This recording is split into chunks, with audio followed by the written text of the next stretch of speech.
let's go. On a Tuesday, the president-elect picked this hedge fund mortgage mogul guy to run the United States Treasury. The hedge fund guy got announced for Treasury Secretary on a Tuesday. It was November 29th. The very next day, Wednesday, November 30th, that same hedge fund guy went on TV and said what he thought should happen with a really big portion of the American economy.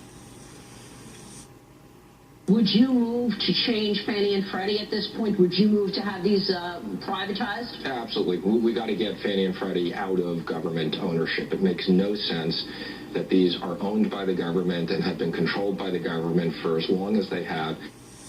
Okay, so Tuesday, that guy gets picked for Treasury Secretary. Wednesday, he goes on TV and says the government should privatize Fannie and Freddie. The government should release those two government-run mortgage companies back into the wild. And then look what happened after he said that. Boing! One of the biggest jumps in stock prices those companies have seen since the crash, since the government took them over in the financial crash of 2008. Look at that. You know, when you're the nominee to be Treasury Secretary, though, your words can have an effect like that. It's a remarkable thing. One person says something, and the stock just takes off like a rocket. You know, if you can imagine, right? If you're president or president-elect, you could make a lot of money if you sent your people out to make pronouncements like that while you held investments that could benefit from the impact of their words. You could make a ton of money.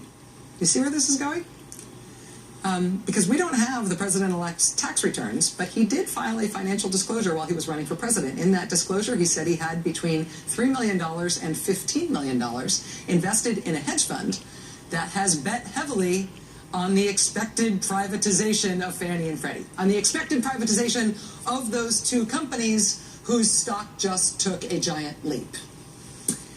And remarkably, now that we know he maybe got a huge personal boost from what his Treasury nominee said about those companies, now that we know that, the president-elect is not commenting on whether or not he still holds that investment.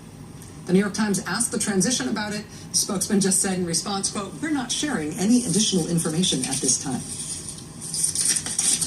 Maybe the president-elect sold all that stuff months ago. Or maybe he'd made a ton of money when his Treasury nominee said that.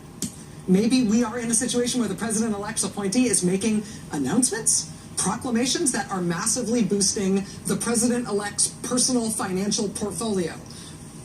We don't know. We're not allowed to know. This isn't theoretical. This isn't a potential conflict of interest. This is what is already happening.